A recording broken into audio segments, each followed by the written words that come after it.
ሰበርና አንገብጋቢ መረጃዎችን ይዘንላችሁ ቀርበናል። ለዛሬ ይዘንላችሁ ከቀረብናቸው መረጃዎቻችን መካከል በዩክሬን ከተሞች የገበያ ማዕከላት ላይ የተፈጸሙ ደም አፋሳሽ የሩሲያ የባለስቲክና የድሮን ጥቃቶች፣ የሰው ሕይወት እልቂትና የፕሬዝዳንት ዜሌንስኪ ቁጣ፣ የአሜሪካው ፕሬዝዳንት ዶናልድ ትራምፕ የሆርሙዝ ወሽመጥን የአሜሪካ ግዛት ነው ማለታቸው፣ በኢራን ላይ የተጣለው ታሪካዊውና አድቃቂው የኢኮኖሚ ማዕቀብና የዓለም አቀፍ የነዳጅ ገበያ መናጋት፣ የቱርክ መንግስት በእስራኤል ጠቅላይ ሚኒስትር ቤንያሚን ኔታንያሁ ላይ ያወጣችው ዓለም አቀፍ የእስር ማዘዣና በሜዲትራኒያን ባህር ላይ የተከሰተው አዲስ የዲፕሎማሲ ፍጥጫ። ሰላም ጤና ይስጥልን ውድ የቻናላችን ቤተሰቦች እንደምን ቆያችሁ? የሰዓቱን ሰበር መረጃና አንገብጋቢ ርዕሰ ጉዳዮችን ይዘንላችሁ ቀርበናል። ቪዲዮን ላይክና ኮመንት በማድረግ እንድትጀምሩ እንዲሁም ትኩስና ሰበር መረጃዎችን ስንለቅ በፍጥነት እንዲደርሷችሁ ቻናላችንን ሰብስክራይብ በማድረግና የደወል ምልክቷን በመጫን ወሳኝ መረጃዎችን ተከታተሉ እያልን አሁን በቀጥታ ወደ ዝርዝር መረጃዎቹ እንለፍ። ወደ መጀመሪያው ሰበር መረጃችን ስንሸጋገር በሩሲያና በዩክሬን መካከል ያለው ደም አፋሳሽ ጦርነት እጅግ ዘግናኝና አደገኛ ወደሆነ ምዕራፍ ተሸጋግሯል። ዛሬ በተሰማው አስቸኳይ ዜና ሩሲያ በዩክሬን የተለያዩ ከተሞችና ስትራቴጂካዊ ቦታዎች ላይ በፈጸመችው የተቀናጀ የባለስቲክ ሚሳኤልና የድሮን ጥቃት ቢያንስ 2 ሰዎች ወዲያውኑ የተገደሉ ሲሆን የ9 ሰዎች ሁኔታ ደግሞ እስካሁን ሳይታወቅ በፍርስራሾች ስር ተቀብረው ይገኛል።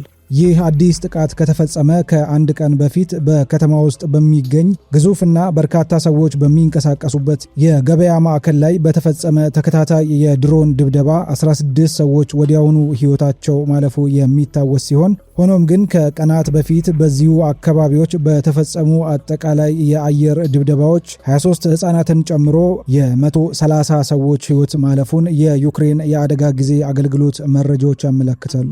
ዛሬ በዋና ከተማዋ በኪቭ የባለስቲክ ሚሳኤል ማስጠንቀቂያ ሳይረን ከተሰማ በኋላ ጥቃቱ ባስከተለው ከፍተኛ የእሳት አደጋ ምክንያት በአንድ የሎጂስቲክስ መጋዘን ውስጥ የነበረ አንድ ንጹህ ዜጋ ተቃጥሎ ሕይወቱ አልፏል። በተመሳሳይ መልኩ በዛፖርዚሂያ ከተማ በደረሰ የካማካዚ ድሮን ጥቃት ሌላ ግለሰብ መገደሉ ተረጋግጧል። የሩሲያ የመከላከያ ሚኒስቴር በይፋ ባወጣው መግለጫ ጥቃቱ የዩክሬን ወታደራዊ የመጓጓዣ መሰረተ ልማቶች፣ የጦር መሳሪያ ማከማቻዎችና የሎጂስቲክስ መጋዘኖች ላይ ያነጣጠረ መጠነ ሰፊ ስትራቴጂካዊ እርምጃ ነው ሲል ተናግሯል። ነገር ግን መሬት ላይ ያለው እውነታ የሚያሳየው ጥቃቱ በንጹሃን ዜጎች መሰብሰቢያ ቦታዎች ላይ ማረፉን ነው።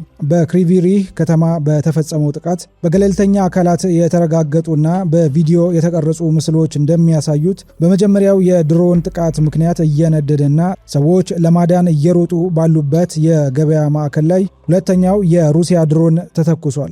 ይህ አይነቱ ደብል ታፕ በመባል የሚታወቀው ወታደራዊ ታክቲክ በተለይ የነፍስ አድን ሰራተኞችንና የመጀመሪያ ሕክምና እርዳታ ሰጪዎችን ኢላማ ያደረገ አደገኛ ጥቃት ነው።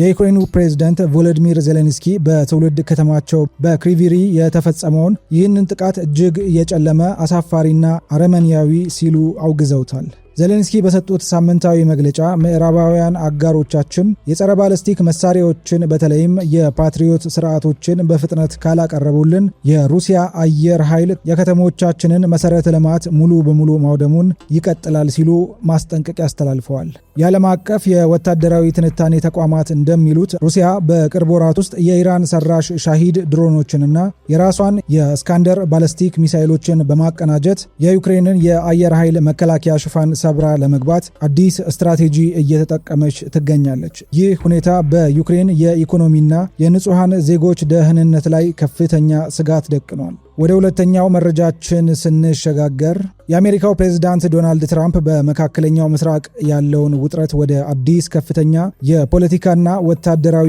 ቀውስ የሚያሸጋግር ንግግር አድርገዋል። ፕሬዝዳንት ትራምፕ ከኢራን ጋር በሚደረገው ጦርነትና የኃይል ፍጥጫ ማዕከል የሆነውን የሆርሙዝ ወሽመጥን የአሜሪካ ግዛት ነው ሲሉ በይፋ ተናግረዋል። አርብ ዕለት በካሮላይና ግዛት በተካሄደው ግዙፍ የምርጫ ቅስቀሳ ዘመቻ ላይ የተገኙት ፕሬዝዳንቱ ለተሰበሰቡት በ10 ሺዎች ለሚቆጠሩ ደጋፊዎቻቸው በሰጡት ንግግር በአሁኑ ሰዓት የሆርሙዝ ወሽመጥን እንደ አሜሪካ ግዛት ነው የምመለከተው፣ በቃ የአሜሪካ ግዛት ነው ሲሉ ተናግረዋል።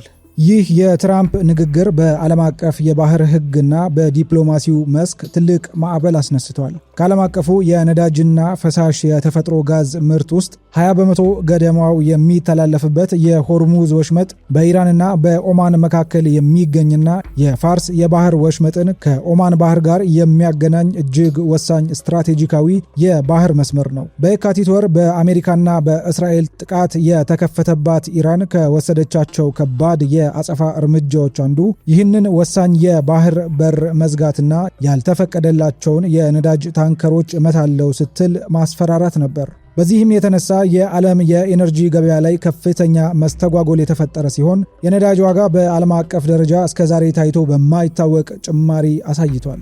በአሁኑ ወቅት የሆርሙዝ ትራፊክ በከፍተኛ ሁኔታ ተቋርጧል። የአሜሪካ የባህር ኃይል የኢራን የጦር መርከቦችን በወደቦቻቸው ውስጥ ውጤታማ በሆነ መንገድ ዘግቶ ቢይዝም ወሽመጡ በመቶዎች በሚቆጠሩ የታገዱ መርከቦችና በሺዎች የሚቆጠሩ የባህር ላይ ተሳፋሪዎች ተሸፍኖ ይገኛል። መረጃዎች እንደሚያሳዩት በቅርቡ በአንድ ቀን ውስጥ 4 የሸቀጥ መርከቦች ብቻ ናቸው በባህሩ ወሽመጥ ላይ ማለፍ የቻሉት። ምንም አይነት ግዙፍ የጥሬ ዕቃ ተሸካሚ ወይም ፈሳሽ የተፈጥሮ ጋዝ ታንከሮች አልተንቀሳቀሱም። ከአሜሪካ ሚኒስቴሮች አንዱ የሆኑት ክሪስ ራይትስ እንደገለጹት የአሜሪካ ጦር በ7 ቀናት አማካኝ በቀን 8 ሚሊዮን በርሜል የነዳጅ ፍጆታን በባህረ ሰላጤው ውስጥ ለማጓጓዝ እገዛ አድርጓል። ይህም ከጦርነቱ በፊት በቀን ከ20 ሚሊዮን በርሜል በላይ ይጓጓዝ ከነበረው ጋር ሲነጻጸር እጅግ ዝቅተኛ ነው። ፕሬዚዳንት ትራምፕ በትላንቱ ንግግራቸው አክለው ከኢራን እስላማዊ ሪፐብሊክ ጋር እንደጨረስን የነዳጅ ዋጋ ከቅርብ ጊዜ ወዲህ ከነበረበት እጅግ ዝቅተኛ ይሆናል ብለዋል። በተጨማሪም አሜሪካ ኢራን የኒውክሌር መሳሪያ እንዳይኖራት ማድረጓን በመግለጽ ኢራን የኒውክሌር መሳሪያ እንዲኖራት ልንፈቅድ አንችልም፣ መሳሪያውን ከተቆጣጠሩ ግን በጣም መጥፎ ነገር ታያላችሁ፣ ስለዚህ ሄደን አስቁመናቸዋል ሲሉ ተደምጠዋል። የኒውክሌር መሳሪያ የመስራት እቅድ አላት በሚል በዋሽንግተን የምትከሰሰው ቴህራን የኒውክሌር ፕሮግራሟን የምትጠቀመው ሙሉ በሙሉ ለሰላማዊና ለኃይል ማመንጫ ዓላማ እንደሆነ በተደጋጋሚ ገልጻለች። ሆኖም ግን የተባበሩት መንግስታት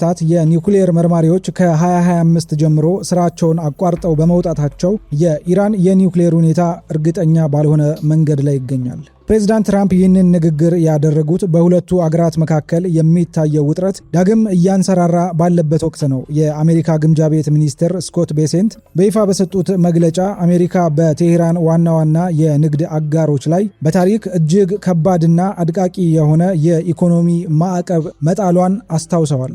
ይህ ማዕቀብ በተለይ ከ80% በላይ የሚሆነውን ከኢራን የተላከ ዘይት የምትገዛውን ቻይናን ታሳቢ ያደረገ ነው። የ2025 የትንታኔ ድርጅት ኬፕለር መረጃ እንደሚያመላክተው ቤጂንግ የኢራን ዋነኛ የኢኮኖሚ ደጋፊ ነች። አሜሪካ ለኢራን ማንኛውንም አይነት የህይወት መስመር የምታቀርብ ሀገር ላይ አድቃቂ የሆነ የኢኮኖሚ መዘዝ እንደሚከተላት አስጠንቅቃለች። በፕሬዝዳንታዊ አውሮፕላናቸው ከመሳፈራቸው በፊት ለጋዜጠኞች መግለጫ የሰጡት ትራምፕ ኢራን ላይ የሚወሰድ ወታደራዊ ዘመቻ አሁንም አማራጭ መሆኑን ገልጸው ኢራን ስምምነት ማድረግ በጣም ትፈልጋለች፣ ነገር ግን በእኔ እምነት ትክክለኛውን ስምምነት ለማድረግ አልተዘጋጁም፣ ገንዘብ የላቸውም፣ የባህር ኃይል የላቸውም፣ የአየር ኃይል የላቸውም፣ ለወታደሮቻቸውና ለፖሊስ አባሎቻቸው ደሞዝ እየከፈሉ አይደለም፣ 350 በመቶ የዋጋ ግሽበት አለባቸው፣ ስለዚህ ምን እንደሚከሰት የምናየው ይሆናል ብለዋል። በጦርነቱ የመጀመሪያ ቀን በሺዎች የሚቆጠሩ ሰዎች የተገደሉ ሲሆን ከነዚህም ውስጥ 168 የኢራን ተማሪዎች ይገኙበታል። አሜሪካ በበኩሏ ከ750 በላይ ወታደራዊ አባላት እንደቆሰሉባትና 18 ሰዎች ደግሞ መሞታቸውን አረጋግጣለች። ለዚህ የዋሽንግተን ጫና ምላሽ የሰጡት የኢራን የጦር ኃይሎች ዋና አዛዥ ሜጀር ጀነራል አሊ አብዶላሂ ኢራን ለጠላት ዛቻዎች በወታደራዊ መንገድ በማስፈራራት በመቅጣትና በአስከፊ እርምጃዎች ምላሽ እንደምትሰጥ ቃል ገብተዋል። የኢራን የውጭ ጉዳይ ሚኒስትር ቃል አቀባይ ኢስማኤል ባጋይ በበኩላቸው የአሜሪካ ሁለተኛ ደረጃ ማዕቀቦች በዓለም አቀፍ ሕግ ውስጥ ምንም መሰረት የሌላቸውና የሀገራትን ሉዓላዊነት የሚጥሱ ናቸው ሲሉ በኤክስ ገጻቸው ተችተዋል። ሆኖም ግን የኢራኑ ፕሬዝዳንት ማሱድ ፔዚሽኪያን እና የፓርላማ አፈ ጉባኤ መሐመድ ባከር ቃሊባፍ በኢራን ኢኮኖሚ ላይ ያለው ጫና እጅግ ከባድ መሆኑን አምነው ዲፕሎማሲያዊ መፍትሄ እንፈልጋለን ሲሉ ጥሪ አቅርበዋል። ቃሊባፍ ሲናገሩ ምንም ያህል ወታደራዊ ኃይል ቢኖረንም ሰዎች ከተራቡና የገንዘብ ዝውውር፣ የኢኮኖሚ እድገትና የሀገር ውስጥ ምርት ካልኖረን በህይወት አንተርፍም ሲሉ አሳሳቢነቱን ገልጸዋል። ወደ ቀጣይ መረጃችን ስንሸጋገር በመካከለኛው ምስራቅ የፖለቲካ ምህዳር ውስጥ ሌላ ትልቅ ድንጋጤ የፈጠረው ዜና ከኢስታንቡል የተሰማው ነው። ቱርክ የእስራኤል ጠቅላይ ሚኒስትር ቤንያሚን ኔታንያሁ ላይ ዓለም አቀፍ የእስር ማዘዣ ማውጣቷን ይፋ አድርጋለች። የቱርክ የፍትህ ሚኒስቴር አኪር ጉርሌክ በይፋ የኤክስ ገጻቸው እንዳስታወቁት ይህ የእስር ማዘዣ ሊወጣ የቻለው ወደ ጋዛ ሰብአዊ እርዳታ ጭኖ ሲጓዝ የነበረ መርከብ በእስራኤል የባህር ኃይል ቁጥጥር ስር ከመዋሉ ጋር በተያያዘ በቱርክ ፍርድ ቤቶች የሚደረገውን የወንጀል ምርመራ ተከትሎ ነው። ከ4 ወራት በፊት ከ40 የተለያዩ ሀገራት የተወጣጡ ከ430 በላይ የፍልስጤም የመብት ተሟጋቾችና የዓለም አቀፍ አክቲቪስቶች በእስራኤል ጦር ኃይሎች ቁጥጥር ስር መዋላቸው ይታወሳል። እነዚህ የመብት ተሟጋቾች በጋዛ ላይ የተጣለውን ሕገወጥ እገዳ ለመስበርና ምግብና መድኃኒት ይዘው በመርከብ ወደ ጋዛ በመጓዝ ላይ ነበሩ። በወቅቱ የታሰሩት አክቲቪስቶች በቱርክ አውሮፕላኖች ከእስራኤል ተወስደው ወደ ኢስታንቡል እንዲመለሱ ተደርገዋል። ቱርክ ከዚህ ቀደም በጠቅላይ ሚኒስትር ቤንያሚን ኔታንያሁና በሌሎች ከፍተኛ የእስራኤል ወታደራዊ ባለስልጣናት ላይ ተመሳሳይ የእስር ማዘዣ ማውጣቷ ይታወሳል። ይህም እስራኤል በጋዛ በሚገኙ ፍልስጤማውያን ላይ ከምትፈጽመው ወታደራዊ ድርጊት ጋር በተያያዘ በዓለም አቀፍ ፍርድ ቤት በዘር ጭፍጨፋ ክሶች ምክንያት የወጣ ነው። የቱርክ ፕሬዝዳንት ረሲብ ጣይብ ኤርዶጋን አስተዳደር ይህንን እርምጃ የወሰደው እስራኤል በዓለም አቀፍ ሕጎች ላይ የምታሳየውን ንቀት ለመቃወም እንደሆነ ገልጸዋል። ይህ የቱርክ ውሳኔ በኔቶ አባል ሀገራትና በእስራኤል መካከል ያለውን ዲፕሎማሲያዊ ግንኙነት እጅግ የከፋ ደረጃ ላይ እንደሚያደርሰው የፖለቲካ ተንታኞች ይናገራሉ።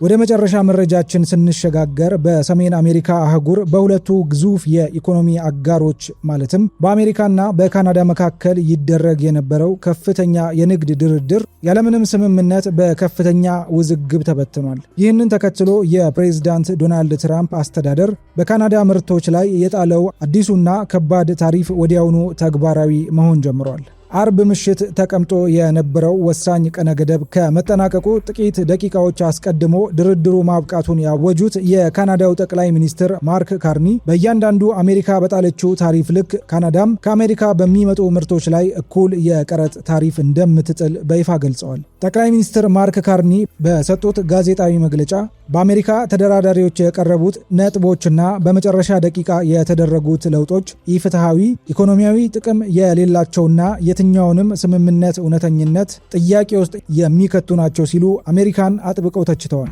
አክለውም በድርድሩ ወሳኝ መሻሻሎች ታይተው የነበረ ቢሆንም የተገኘው ውጤት ግን ለካናዳውያን ያቀድነውን ብሔራዊ ግብ ለማሳካት በቂ አልነበሩም። በዚህ ምክንያት ከአሜሪካ ጋር የሚደረገውን የንግድ ድርድር ለማቋረጥ ወስኛለሁ፣ ተደራዳሪዎቻችንም ወዲያውኑ ወደ ኦታዋ እንዲመለሱ አዛለሁ ብለዋል።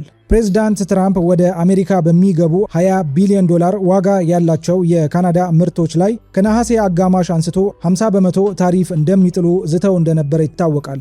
ይህንን ተከትሎ ከሐምሌ ወር ጀምሮ የሁለቱ ሀገራት ተደራዳሪዎች በዋሽንግተን ሲደራደሩ ቆይተዋል። ትራምፕ በዚህ ሳምንት መጀመሪያ ላይ ሁለቱ ሀገራት እጅግ ጥሩ የንግድ ስምምነት ለመፈረም መቃረባቸውን በመግለጽ የታሪፍ እርምጃውን በጊዜያዊነት አግደውት ነበር። በካናዳ ውሳኔ የተበሳጩት የአሜሪካ የንግድ ተወካይ ጄሚሰን ግሪር በበኩላቸው ባወጡት መግለጫ ዛሬ ምሽት ካናዳ የንግድ ስምምነቱ በዚህ ሳምንት በተስማማንባቸው ነጥቦች መሰረት እንዲጠናቀቅ ፈቃደኛ ሳትሆን ቀርታለች። አሜሪካ ምርቶችን ወደ ገበያችን ከሚልኩ የማንኛውም ዋነኛ ኤክስፖርተሮች በተሻለ ሁኔታ ካናዳን ለማስተናገድ እድል ብታቀርብም በካናዳ በኩል የቀረቡ አዳዲስ ጥያቄዎችና ቃል ኪዳኖች ወደ ኋላ የመመለስ ሁኔታዎች ስምምነቱን ቀልብሰውታል ሲሉ አሜሪካን ንጹህ ለማድረግ ሞክረዋል። እንደ ምንጮች ገለጻ የሁለቱ ሀገራት ተደራዳሪዎች በካናዳ ብረትና አልሙኒየም ላይ የተጣለው የአሜሪካ ታሪፍ ከ50 በመቶ ወደ 25 በመቶ እንዲሁም በካናዳ አውቶሞቢሎች ላይ የተጣለው ቀረጥ ከ25 ወደ 15 በመቶ እንዲቀንስ ስምምነት ላይ ደርሰው ነበር። በምላሹም የካናዳ ግዛቶች እንደገና የአሜሪካ የአልኮል መጠጦችን፣ የወተት ተዋጽኦዎችንና የግብርና ምርቶችን ያለምንም ገደብ መሸጥ እንዲጀምሩ የማድረግ ሐሳብ ተነስቶ ነበር። ነገር ግን በመጨረሻ ሰዓት አሜሪካ ተጨማሪ ገደቦችን በመጫኗ ድርድሩ ፈርሷል። አሁን ድርድሩ በመክሸፉ ምክንያት በቢሊዮን ዶላሮች የሚገመቱ የካናዳ ምርቶች የ50 በመቶ ታሪፍ ይጠብቃቸዋል። ይህ ታሪፍ እንደ ወይን፣ የወተት ተዋጽኦች፣ ሲሚንቶ፣ አልባሳት፣ ብረት፣ አልሙኒየም እና እንጨት ባሉ በርካታ ምርቶች ላይ የሚተገበር ይሆናል። ይህ የሁለቱ ሀገራት የንግድ ጦርነት በሰሜን አሜሪካ የሸቀጦች ዋጋ እንዲያንሰራራና በሁለቱም ሀገራት በሚገኙ አምራች ኩባንያዎች ላይ ከባድ የኢኮኖሚ ቀውስ እንደሚፈጥር የኢኮኖሚ ባለሙያዎች ተናግረዋል። የተከበራችሁ ውድ ተመልካቾቻችን የዛሬው ሰፊና ዝርዝር መረጃዎቻችን ይህንን ይመስሉ ነበር። እናንተስ ምን ታስባላችሁ? የእናንተን ጠቃሚ ሐሳብ በኮመንት መስጫው ላይ አጋሩን። ቪዲዮን ከወደዳችሁት ላይክ ማድረጋችሁን፣ ለሌሎች እንዲደርስ ሼር ማድረጋችሁን እንዲሁም አዳዲስ እና ፈጣን መረጃዎች እንዲደርሷችሁ ቻናላችንን ሰብስክራይብ ማድረጋችሁን እንዳትረሱ። በሚቀጥለው ቪዲዮ እስከምንገናኝ ድረስ ቸር ሰንብቱን።